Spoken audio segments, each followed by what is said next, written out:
अस्सलाम वालेकुम स्टूडेंट्स, चलते हैं अपने लेक्चर नंबर 2A की तरफ। टॉपिक का नेम है equilibrium constant and it's units. आप लोगों ने केसी जो है वो उसके बारे में हमने प्रीवियस वीक में जो है वो डिटेल में स्टडी की थी। एक्चुअल में केसी इज इक्वल टू होता है प्रोडक्ट ओवर रिएक्टेंट के, ठीक है। तो यहाँ पे हमने इक्विलिब्रियम कांस्टेंट यानी केसी और इसकी यूनिट्स के बारे में डिस्कस करेंगे, ठीक है। इक्विलिब्रियम कांस्टेंट की आपको शॉर्ट में डेफिनेशन भी आती है। चलिए इसकी डेफिनेशन देखते हैं। एक्चुअल में हमने ये पढ़ा था Kc is equal to product over reactant, यानी एक्चुअल में ये रेशियो है ना प्रोडक्ट और रिएक्टेंट की। क्योंकि हमने केसी जो जर्नल रिएक्शन आप लोगों ने किए थे उसमें भी हमने ये बात की थी Kc is equal to C D over A B, ठीक है।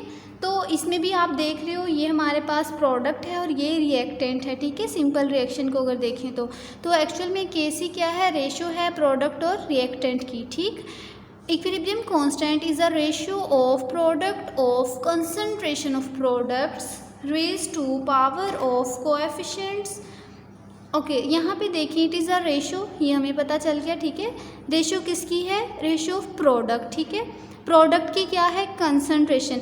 अब ये प्रोडक्ट है सी और D.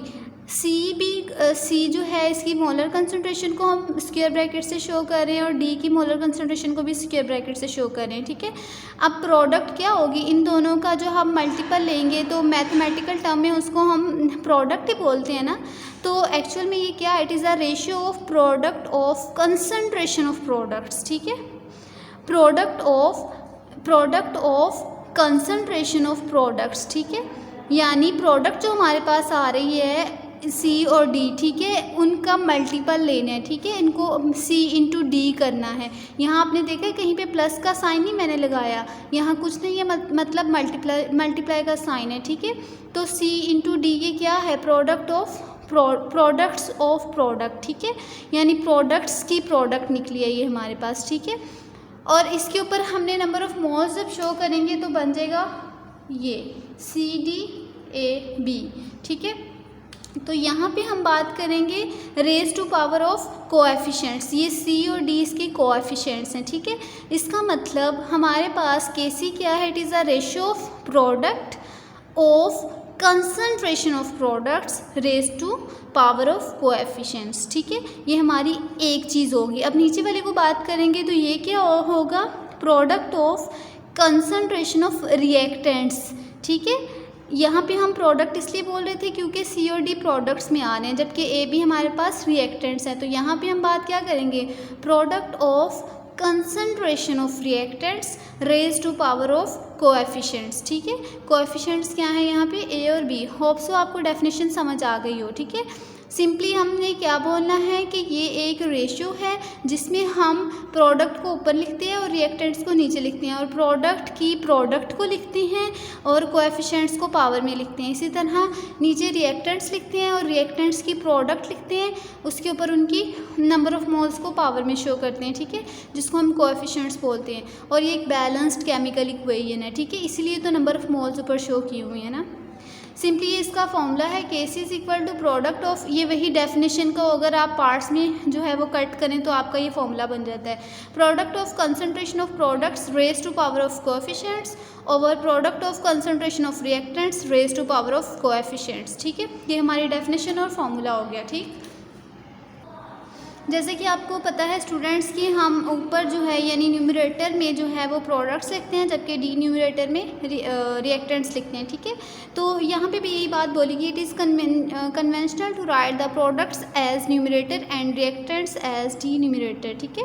Bye knowing the balanced chemical equation for a reversible reaction we can write the equilibrium expression, so we can calculate the numerical value of Kc by putting actual equilibrium concentrations of the reactants and products into the equilibrium expression. The value of Kc depends, actually में इस first 3 to 4 lines में करने वाला कुछ भी नहीं है सच, ठीक है। इसमें वही बताया हुआ है कि प्रोडक्ट्स ऊपर लिखते हैं, रिएक्टेंट्स नीचे लिखते हैं, प्रोडक्ट्स को न्यूमरेटर या रिएक्टेंट्स को डिन्यूमरेटर बोलते हैं, ठीक है। और उसके अलावा हम किसी भी रिवर्सिबल रिएक्शन के लिए केसी की वैल्यू जो है वो फाइंड कर सकते हैं, ठीक है। मेन चीज़ जो है वो यहाँ पे आएगी कि केसी जो है वो किन चीज़ों पे डिपेंड करता है। Kc depends only on temperature, it does not depend on initial concentration of reactants and products. ठीक है, ये आपको एमसीक्यू या शॉर्ट क्वेश्चन में भी आ सकता है। A few problems have been solved to make the concept clear. अच्छा स्टूडेंट्स, एक्चुअल में केसी जो है उसकी कोई वैल्यू नहीं होती अगर तो हमारे पास दोनों साइड्स पे नंबर ऑफ़ मोल्स सेम हो, ठीक है, बराबर हों। अगर तो दोनों साइड्स पे नंबर ऑफ़ मोल्स चेंज हो तब हमारे पास केसी का कोई यूनिट निकलता है। ठीक है, चले एग्जांपल से आपको ये समझा देती हूँ। आपको हमने लास्ट में सेक्शन में हमने पढ़ा था कि केसी जो है उसको मोल पर डेसीमीटर क्यूब से शो किया जाता है, उसका यूनिट है ये। ठीक है, तो उसके अकॉर्डिंग चलते हैं। Kc has no units in reaction with equal number of moles on both sides of the equation, यानी रिएक्टेंट साइड और प्रोडक्ट साइड पे अगर नंबर ऑफ़ मोल्स सेम है तो केसी का कोई यूनिट नहीं होगा। This is because concentration unit cancel out expression for Kc, क्योंकि वो एक दूसरे को कैंसिल आउट कर देते हैं। चलिए अब देखते हैं कैसे। फॉर एग्जांपल ये हमारे पास रिएक्शन, अब यहाँ पे देखिए 1, यानी यहाँ पे कुछ नहीं है तो 1 है, यहाँ पे कुछ नहीं है तो 1 है, 1 और 1 2 हो गए, यहाँ पे क्या है 2, तो इसका मतलब दोनों साइड पे 2 नंबर ऑफ़ मोल्स है, इसके लिए यूनिट कोई भी नहीं होगा। इसको हम जो है वो वेरीफाई करते हैं किस तरह। केसी इज इक्वल टू HI यानी प्रोडक्ट स्क्वायर ऊपर आ जाएगा, H2 एंड I2। यूनिट्स लिखेंगे मोल पर डेसीमीटर क्यूब का square, H2 and into I2, H2 मोल पर DM क्यूब, I2 मोल पर DM क्यूब। ये 2 है यानी स्क्वायर है, तो ये स्क्वायर जो है इन दोनों से कट गया तो 9 यूनिट आएगा। ठीक है, इसी तरह नेक्स्ट हम रिएक्शन जो करते हैं इसके लिए हमारे पास केसी का यूनिट होगा। उसकी रीज़न ये है कि इसकी दोनों साइड्स पे नंबर ऑफ़ मोल्स इक्वल नहीं है। ठीक है, देखिए यहाँ पे 1 nitrogen and 3 hydrogen is equal to 4, जबकि यहाँ पे 2 है, इसका मतलब ये बैलेंस्ड नहीं है। ठीक है, चलें केसी की वैल्यू लिखेंगे। Kc is equal to NH3, 2 को हम स्क्वायर में लिख देंगे, फिर नीचे आएगा N2 एंड H2 और ऊपर आ जाएगा हमारे पास क्यूब। ठीक है, यहाँ पे ये मिस प्रिंट हुआ है, यहाँ पे 3 आ जाएगा। ओके, अब देखते हैं इनकी वैल्यूज़। यहाँ पे 2 मोल पर डेसीमीटर क्यूब ऊपर स्क्वायर आ जाएगा, यहाँ मोल पर डेसीमीटर क्यूब और उसका क्यूब आ जाएगा। ठीक है, अब क्या होगा ये 2 है, ये 2 कट जाएंगे इस 3 से, एक यहाँ बच गया, एक ये बच गया, तो अब हम लिखेंगे मोल पर DM क्यूब का स्क्वायर। ठीक है, इस तरह भी लिख सकते हैं। जब ये ऊपर जाएगा तो ये आपको पता है साइन अपोजिट हो जाएगा, मोल जो है वो मोल 2, या इसको यूँ भी लिख सकते हैं। यहाँ पे देखिए स्टूडेंट्स, इसको मैंने ओपन करके लिख दिया। ठीक है, ये 2 जो है मोल का, इनको मल्टीप्लाई करना ना, इन जो हमारी ब्रैकेट के अंदर वैल्यूज़ हैं इनके साथ, 2 मोल के ऊपर 2 आ जाएगा और डेसीमीटर क्यूब के ऊपर 3 है तो 3 2 are 6, तो -6 आ जाएगा। अब ये नीचे हैं तो ऊपर जाएंगी तो ऑपोजिट हो जाएंगी, मोल पर -2 आ जाएगा और -6 जो है वो +6 में कन्वर्ट हो जाएगा।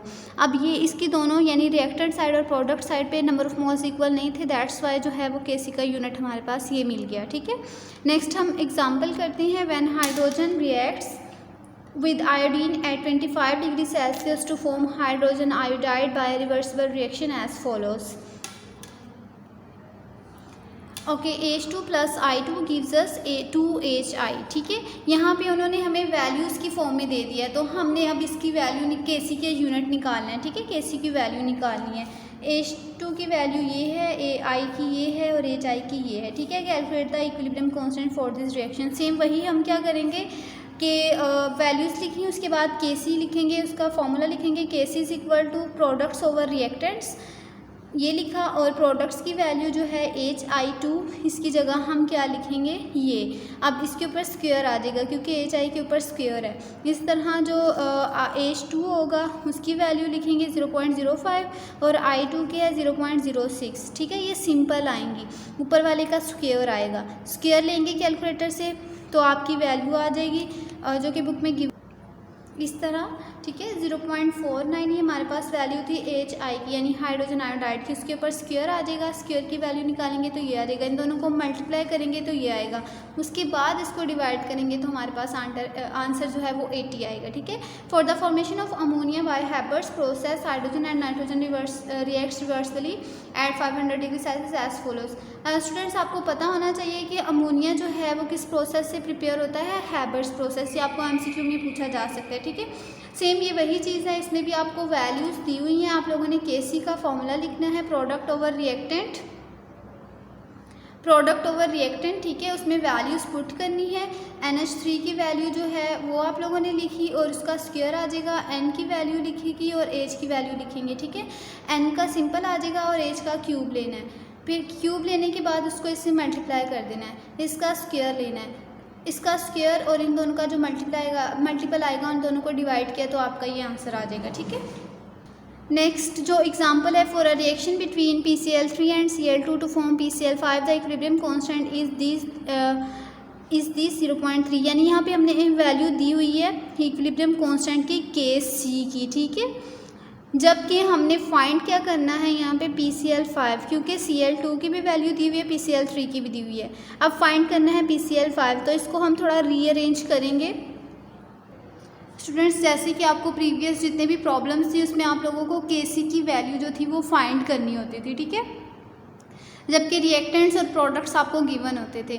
इस वाले रिएक्शन में आप लोगों को, इस प्रॉब्लम में आपको Kc की वैल्यू दी हुई है, जबकि आप लोगों ने प्रोडक्ट की वैल्यू फाइंड करनी है, ठीक है। सिंपली आप लोगों ने डाटा लिखना है जो आपको गिवन होगा, ठीक है। फिर आप लोगों ने इक्वेशन लिखनी है, PCl3 + Cl2 gives us PCl5, ठीक। नेक्स्ट हम क्या करेंगे, अब Kc की इक्वेशन लिखेंगे, Kc is equal to product over reactant PCl5 over PCl3 into Cl2। अब क्या करेंगे, जो वैल्यूज़ आपको गिवन होंगी वो आप लोगों ने पुट कर देनी है। Kc की वैल्यू क्या है 0.13 इज इक्वल टू PCl5 हमने फाइंड करना है तो इसको एज इट इज़ लिख देंगे। PCl3 की वैल्यू क्या है 10, जबकि Cl2 की 9, ठीक है, 10.0 9.0। अब हमने फाइंड ये करना है, ये यहाँ पे डिवाइड हो रही है, वहाँ जाके मल्टीप्लाई हो जाएंगी, ठीक है। तो और फिर इसके ये जो मोलर कंसंट्रेशन है ये ख़त्म हो जाएंगी, ठीक। सिंपली आप लोगों ने इन तीनों को मल्टीप्लाई किया तो आपके पास आंसर आ गया 11.7, जो कि वैल्यू है PCl5 की। तो इस तरह आप जो है वो किसी भी रिएक्टेंट या प्रोडक्ट या Kc की वैल्यू फाइंड कर सकते हैं।